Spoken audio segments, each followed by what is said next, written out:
With your clock out, we're back, everybody, for I don't even know what that is now, the 4th installment, I believe.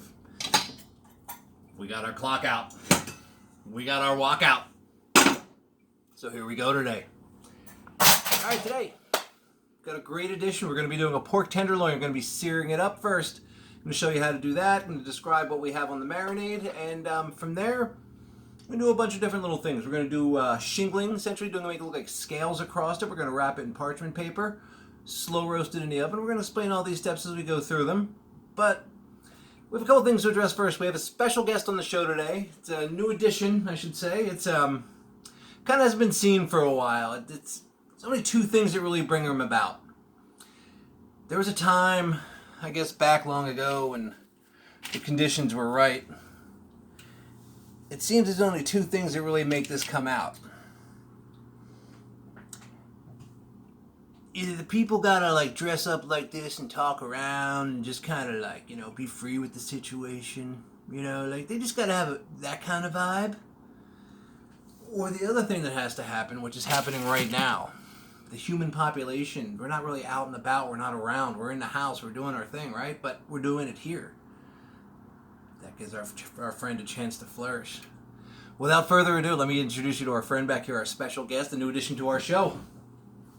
Ladies and gentlemen, the Wookie Bush. The Wookie Bush will be here with us every episode from now on. Unless he's voted off, we'll see how it goes.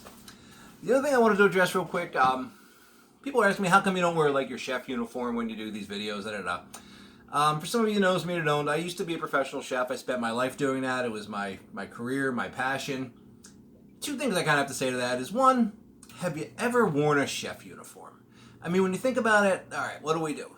We're going to dress you up. We're going to put you in the hottest room in the building. Probably one of the hottest rooms you've ever been in. I mean, I know there's hotter rooms, but by and large, 110, 120 on a good day. You get into the deep summer, I've had thermometers in my pocket reading 130, 140 for hours, about 3-4 feet back off of the equipment. You drink 2 gallons of Gatorade in a night and you don't have to go to the bathroom. That's how hot it gets. But then they decide they want to dress you up in more clothes. Let's put a jacket on. And back in the day, they put the ascot and a big silly hat. And these pants, the chef pants, especially modern day, they're like polyester. All these, they're cheap. They're like easy to clean uniforms, whatever. But they don't let any air in, and they don't let any air out. So to that I say, I'm wearing something comfortable. I'm wearing some camouflage sweatpants. I'm wearing a nice little vest that I find comfortable. Also wearing my Copperhead Grill t-shirt. I love to eat there. It's one of my favorite places. Part of the reason also I said I used to be a chef, unfortunately, we talked about the city of adversity the other day. Life takes some tosses and turns. I've been stricken with multiple sclerosis. I am no longer able to become a chef. Not become a chef, I was. I'm no longer able to be a chef. I'm no longer able to work professionally. My term for it is medically disabled. The government has a different, medically retired. The government has a different term for it. It's disabled. I prefer medically disabled, medically retired, because as you can see, I still have many abilities. So I like to use them. That's why I do this. All right, without further ado, let's get on to it. So, as you can hear off camera, we got, boom, there's our pork tenderloin we're working with today. We're going to pull them out. Actually, not quite. But as you can see, they're cleaned. By cleaned, I mean there's this little stuff called silver skin on them. It's like sinew, the best way I can describe it. Like if you're looking to attach a rock to a stick so you can like hunt a bison back in the day, it's probably one of the things you would use for it. We take that off. I try to leave a little bit. What you see on there is still some fat. Tenderloin really isn't a very fatty meat. Very lean tends to be. You may have heard different expressions. I love expressions. Where do they come from? You hear eating high on the hog. This tends to be high on the hog. So we take a little look at our thing here. There's poor Wilbur. He's crying for help, but Charlotte sold him out for money, you can see. But anyway, the tenderloin is going to come high, kind of up here from the hog, as opposed to something like the hock, down here, which are great. All great foods. You just have to prepare them properly. So anyway, say goodbye to Wilbur, because he's about to get busy. And we're going to go catch you back in 1 second after a location change. See you in a minute. All right, here we are, everybody. We're back at the wok, getting ready to go. You can see the wok. Honestly, anyway, get a little bit smoky. That's what we're looking for. We want a high heat. Typically, I wouldn't get down low here because, woo, 2. I don't have camera 2. Typically, I wouldn't be using a wok to do this professionally or any other time, but I seem to like doing stuff with woks lately, so we're going to keep it up. Wok, this one particularly, tends to be a little bit thinner metal. The wok traditionally was created for cooking where there was low fuel source available, be it wood, generally wood. You know, taking Asian cultures, they didn't have a lot of coal going on back then, I assume. I could be wrong. Let me know if I am. But you could make a hot fire very fast, but you couldn't sustain it. That's why the wok was so important. The high walls, all the heat could gather. That's why a lot of things when you see traditionally are cooked in a wok, they're thinner cuts, designed to heat and cook very quickly. You're not trying to do a crown rack of lamb in here. You're not trying to do a whole prime rib in here. That's the basis. It's obviously transformed. You go to restaurants, they have high thousands and thousands of BTUs. Burners sound like a jet engine burning up into them. But that's the basis of the wok. But anyway, we're going to wok and roll. Here we go. So, about to put that in. Get ready for the sizzle. There it is. Just going to get it into the corner. The nice thing about this is it's round, and this meat, it can be round if you wanted to. There we have it. We're going to let that go for a couple minutes, maybe about 30 seconds aside. Not a whole lot to do here. Bring our friend back over here, let him get in on the action.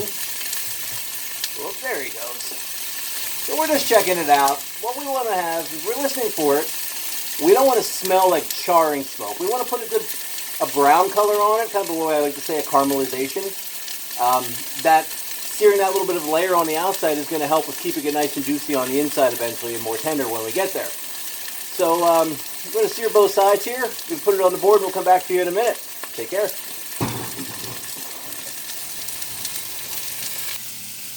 Alright everybody, we're back to this camera angle. I know it's been exciting. Our friend Mr. Wookie Bush is here too. We're going to come back, don't have to go all the way back to the stove, but we'll kind of show you it's about time to flip it here now. What we're looking for this dish in particular, I'm not looking for a hard sear. It's a nice gentle brown around. We'll get side 2. Throw it back on for a minute. And, sorry, a little bit of a head rush here. That's part of my issue sometimes. We'll pull back over here. Because another advantage of not having to cook professionally, I guess, is I get to sit down. I get to wear what I want. There's no human resource department.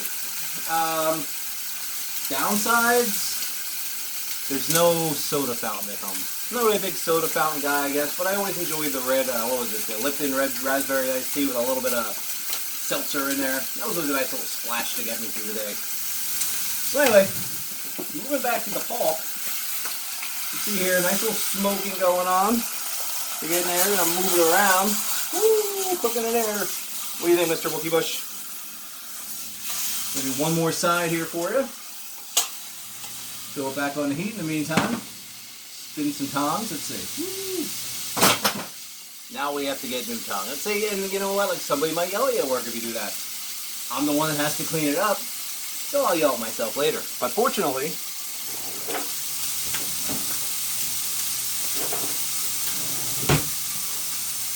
alright, there's great sadness. I can't find my other pair of tongs. I think they're in the dishwasher, but they're not. So, we'll do the honorable thing, and we'll be right back.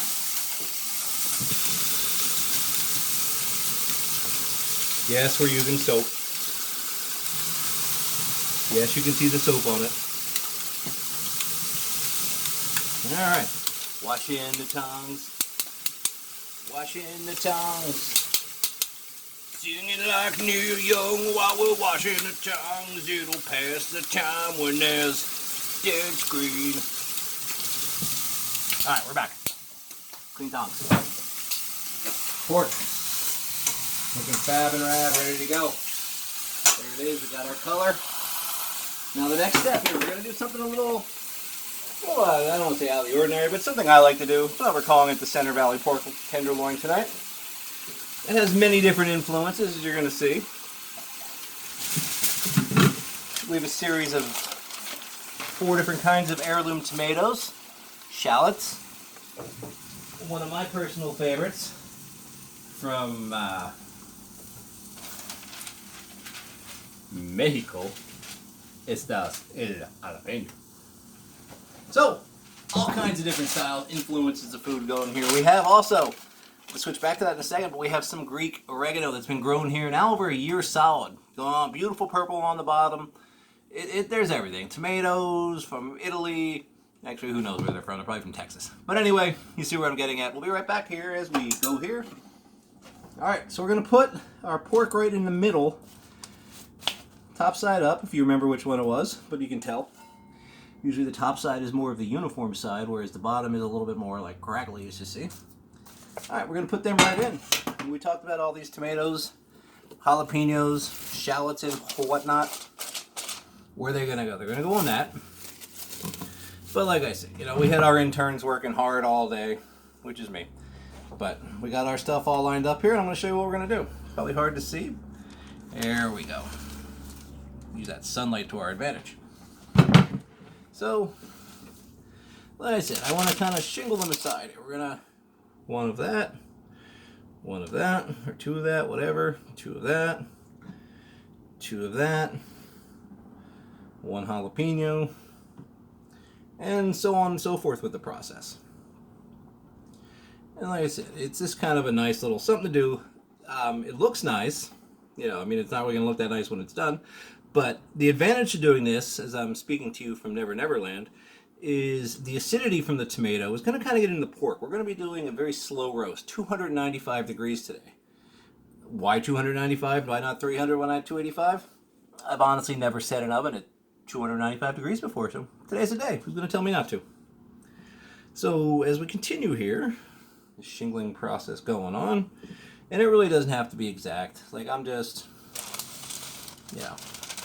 kind of throwing it out there a little bit. We're trying to make it look uniform. We'll do a top shot in a second, so you'll see. Not just mailing it in here.